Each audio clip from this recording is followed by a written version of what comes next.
All right, everybody, welcome back to House of Prep. My name is Jerry.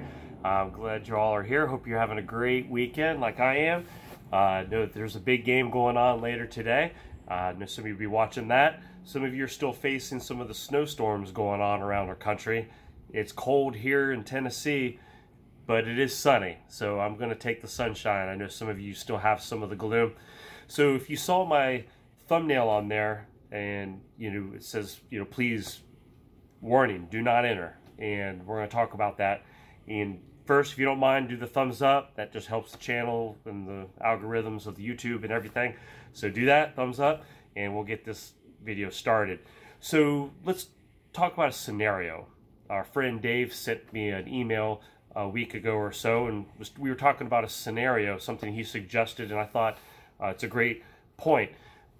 Let's talk about, I've mentioned this in the past, say that you've had something happen. It's a crisis, okay? It's one of those shtf situations, and stuff has hit the fan and it's a bad situation.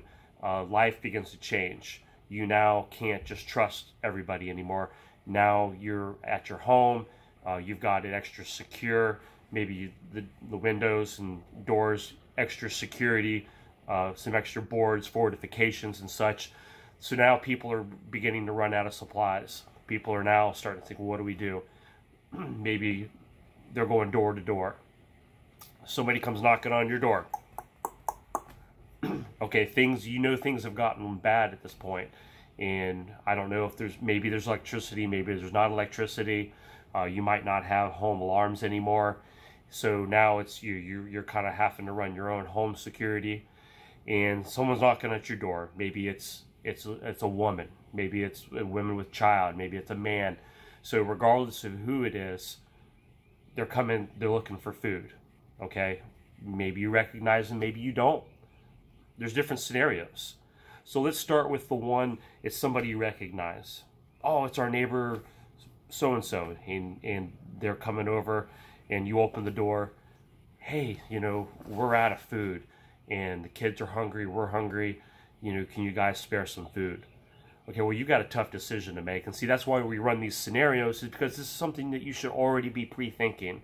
I mentioned this to a family member, and they're like, oh, you think it'll ever get to something like that? No, I mean, no one ever hoped for something like that. And you really don't sit here and it's like, oh, yeah, I think this is going to happen this year. But it's something that you do have to prepare for, because the what-if scenarios, sometimes those what-if scenarios do happen. And you have to already have that pre-planned. Dave mentioned this also in the military.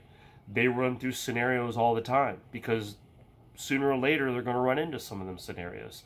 And it's nice to have already had that pre-played out and pre-planned, and maybe even have a demo situation. I thought about maybe having a family member come to my door, and I answer the door on video, and who are you, and what, you want food? Go away. But you can't just obviously trust everybody. So let's go back to the scenario. So maybe it's somebody you recognize. Maybe it's a neighbor or someone that's a friend. Okay, so let's say you do give them food. Okay, well, now they know that you have food.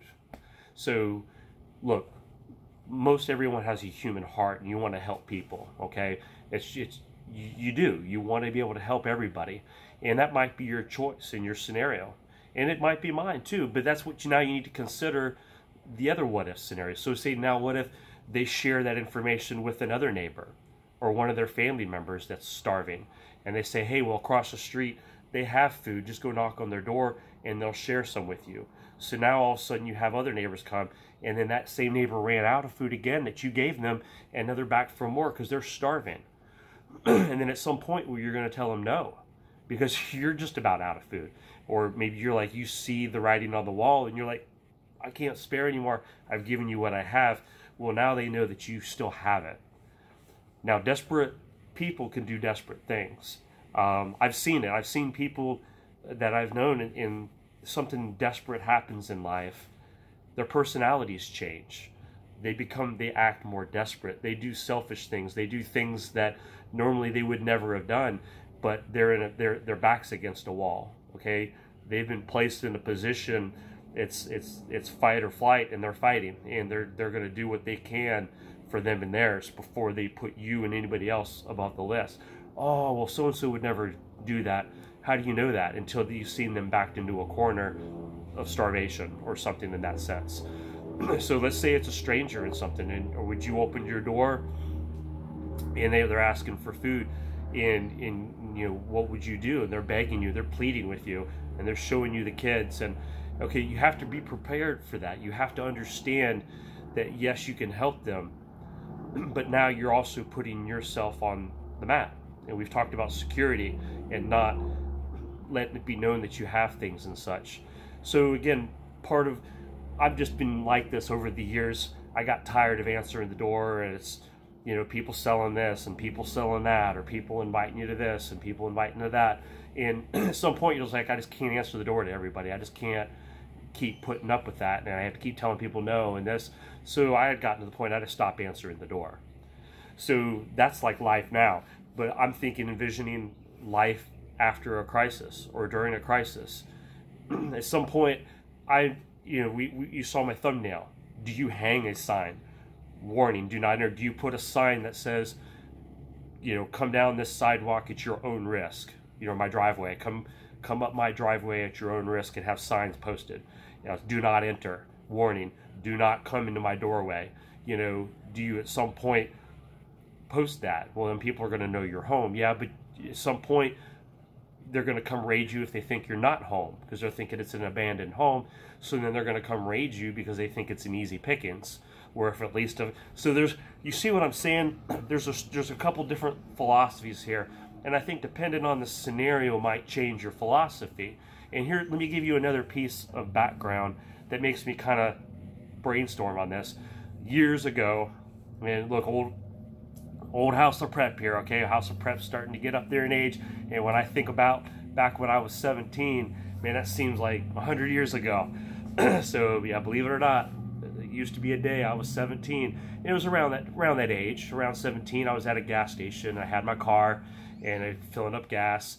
Well, there was a young lady who was around my age. She was probably 17, 18, and she said, hey, you know, I had some car problems or whatever, and I just need a ride. Doing a ride down the street to such and such a place. I just need to get over there, and that's all I need. I just need a ride.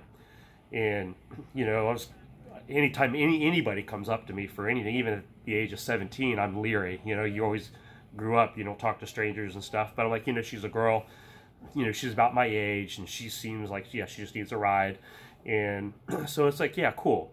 You know, yeah, it's not far. It's just down the street. Yeah, I'll give you a ride. Well, as soon as I agreed to it, she immediately walked over and turned to someone and said, hey, he said he'd give us a ride. And I'm thinking, what do you mean us? I thought you said you. And she had a boyfriend, right? So I'm like, oh, okay. I just got played. And okay, all right. I'm marking that one up to a life lesson. Okay, so I went ahead, I gave them a ride. They were harmless.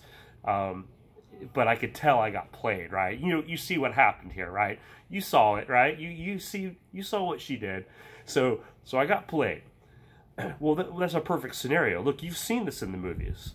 They send the innocent person who seems harmless, they come up to the door, they get you to open up your door, right? Harmless. Hey, you know, I just need some help. And then before you know it, here comes 4 or 5 armed men barging on through and coming around the corner, you know, because they baited you, right? They hooked you. They found out that, oh, you do have food? Okay, well, now this is going to happen. So you see what I'm saying with this? I got a little taste of that at a young age. And I didn't forget that. As you can see, I still remember the details to that story. So when you get played, when something happens to you in life, you mark that up as a life lesson, right? You kind of remember these things. Have you ever been taken by a salesman before? Have you ever been taken? You know, you hear one thing. What about all this spam stuff that we get? Emails and text messages. Man, they've gotten creative. I mean, I've been really good at sharpshooting those stuff. And sometimes, man, something gets emailed to me, and it's like it's coming from one of my businesses associations or a bill or someone that I deal with. And I find I'm digging through it, and I'm getting ready to enter something, and I'm like, wait a minute, this is a bait. This is something that got sent to me, and it looks exactly like the company, and I've come to find out it's a spam. And I'm just like, man, the deceit that's out there, the amount of effort and work that people come in they'll devote their time in to trying to trick you and to con you.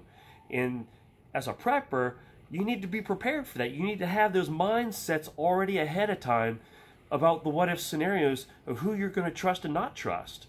And does it ever get to a point where you just ask questions later, right?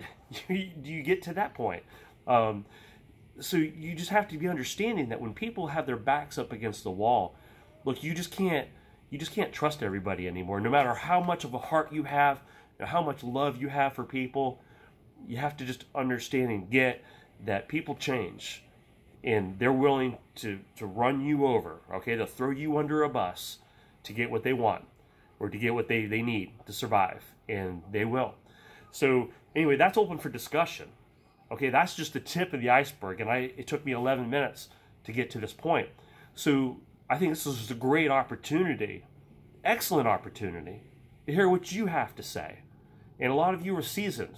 We've got military people, we've got homesteaders in here, we've got people with life lessons and people, with wisdom. And this is a great opportunity to brainstorm about this, and let's talk about it and interact within yourselves and talk about and comment on each other. So you might have to comment, you might have to come back and check back later again tomorrow and see how the comments are evolving, and take time to, let's talk about it, because I think this is something that as preppers we forget, that security aspect of it, of the what if. So we're preparing for the what if.